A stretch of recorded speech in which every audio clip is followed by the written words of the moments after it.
Good morning! Hindi ko napansin na may mga clip pa pala ako sa Bicol na hindi ko na isama sa mga nakaraang upload ko. Noong pabalik na kasi ako ng Maynila, dumaan kami dito sa gawaan ng tuyo at tinapa. Sobrang natrobak talaga ako sa amoy dito. Kapag hindi ka sanay, mababahuan ka talaga dito. Medyo nanibago nga ako nung una pero okay lang. Mga tuyong pusit nga ho pala ito. Ito yung mga biniya. Grabe, sobrang mahal ng kilo ng pusit ngayon. Gusto ko nga rin sana bumili ng mga oras na yan kaya lang hindi pa siya pupwede. Naaalala ko nung bata pa ako. Kayang-kaya kong gawin yung ganyan. At isa nga yun sa pinakamadaling bisladin o hiwain or biyakin para ibilad. Pero ang hinahanap ko talaga, tinapa at mga tuyo. Plano ko rin kasing itinda pagbalik ko ng Manila kinabukasan. Halos naikot ko na nga ang buong Pilipinas pero gusto ko talaga yung gawang Bicol. Feeling ko lang kasi mas the best. Kami yung galunggong garopin ay kuya ano.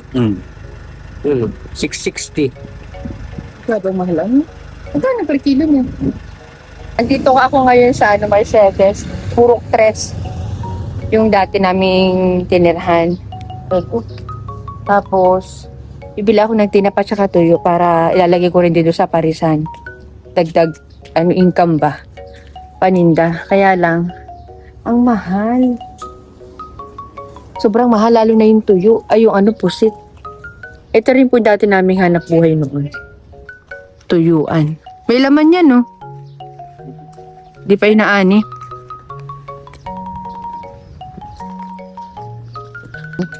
Hindi mo nakita yung proseso. Sa talo siya. Ay sa... Maliliit kasi dun sa Talusia eh. Ito kasi talagang pagpasok mo, alam mo yung grabe usok. Nalala ko nung wag ko. Dos ang isang ganyan. Deliver na yun. Kaya siguro mura na ba yun? Ako ang pagkakataw mo ako, mahirap ka man sako.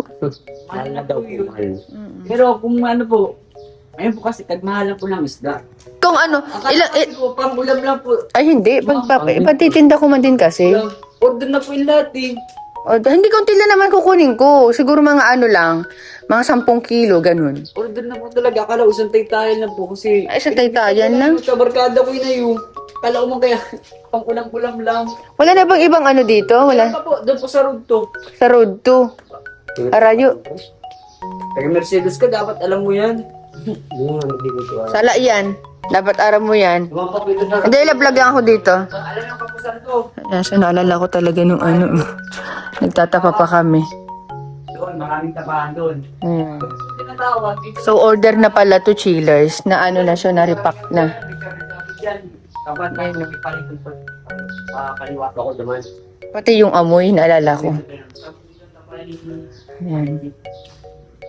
Tapos, ito yung binabayaran sa amin. 2 piso isa. Pagka nakaubos yan. Yung laman nito, dito nilalagay yung isda nilalaga tapos inililipat dito. Pag nalipat na dyan, doon natatapahin. May vlog naman ako niyan. Yung siguro mga 8 years ago na, may vlog ako dito. Ibang gawaan lang pala. Yung mga kusot yan. Order na pala yung tinapa doon, kaya hanap kami sa iba. Ayan, tuyo. Pwede na to. Kaso buo siya. Hindi pa.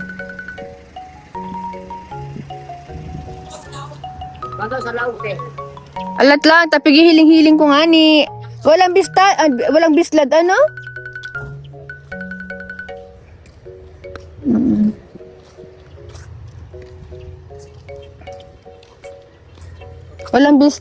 Lang talaga siya. Ito yung pinakang bestseller cheaters. Yan. Yan ang kukunin ko. Tapos ito, ang sarap nito. Sa mga dyan, malalayo, shout out. Ito yan. Oo. Ano lagi yan? Yan tatlong ito. Ayan lang. Ito. Ayan, shout out sa mga malalayo. Pwede ko ipa-ship to sa inyo through LBC. Kung gusto nyo. Ngayon, may contact naman ako dito kila sir. Hihingiin ko. If ever na umorder ako, madali na lang yan ng paraan. Gawang paraan. Tapos ito, kukuha din ako nito. Lahat na pinapakita ko sa inyo is masarap. Kasi ito nga yung dating business namin. Ayan. Go na.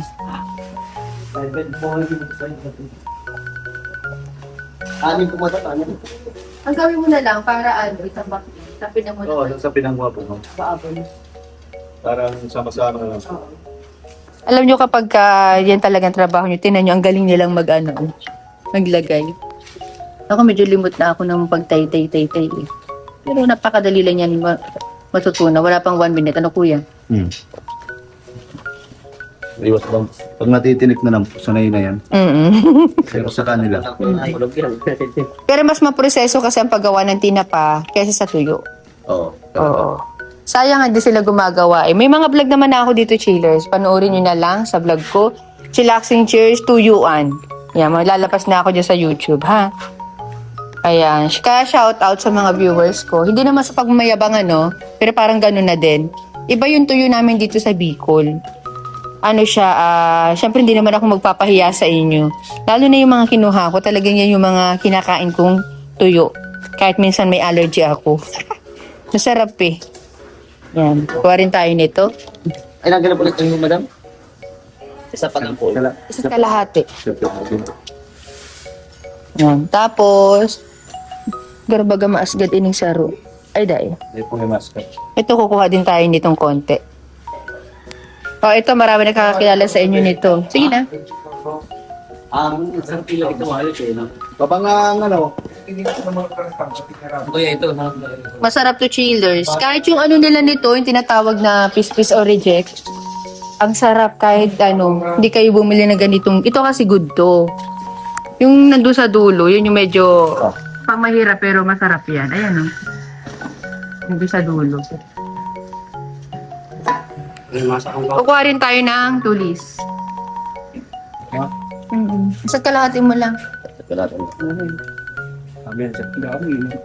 Ang laki na ng pinagbago ng mga tuyuan dito. Ang lalaki na at mga sementado. Ayan. So, nanghingi ako ng free. Ganyan po kakapal ang mukha ko. Alam ko naman ako lang nagbibigay ng free, di ba? Ayan. So, ayan. Sasangag namin. Marunong pa ako niya kuya magbalot. Oh, alam mo Thank you. Okay, so ang sunod naman namin pupuntahan ay yung tinapa naman. Nag-vlog na rin ako dito nun. Ayan, tapos again sa mga dyan, mga nasa Manila, kahit si Itay, si Mama, wala akong pasalubong sa inyo. Bumili kayo. Bumili kayo ng tuyo. Ito hindi na ako nito kumuha. Amoy na amoy ko ang tuyo.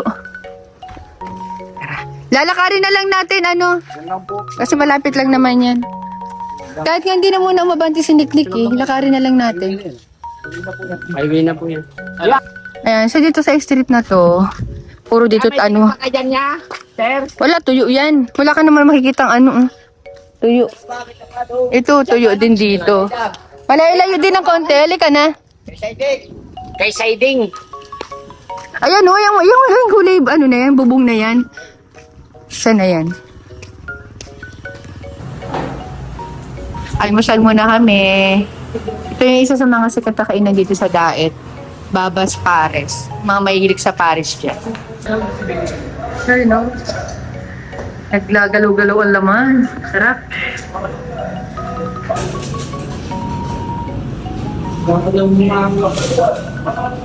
Okay, so ito yung order ni Niknik Mata. Kompleto dito chillers. Mga viewers ko dyan, ayan. Kompleto yan. Yan. Ito lang ang available sa Kalugao. Ito, 130 pesos lang yung chillers. So, ang dami. Kung medyo GG kayo, gipit-gipit. With 40% na ito pang ulam. May kasama ng rice. Yung in-order ko nga pala chillers, binte. Binte ng baka. Napakalambot. Tumitikal na sa puto. Ooh! 110, 130. Only sabaw din siya chillers. Tapos, add 15 pesos pagka only rice. Ayan. So, abangan nyo yung Paris ko. Malapit-lapit dito yun.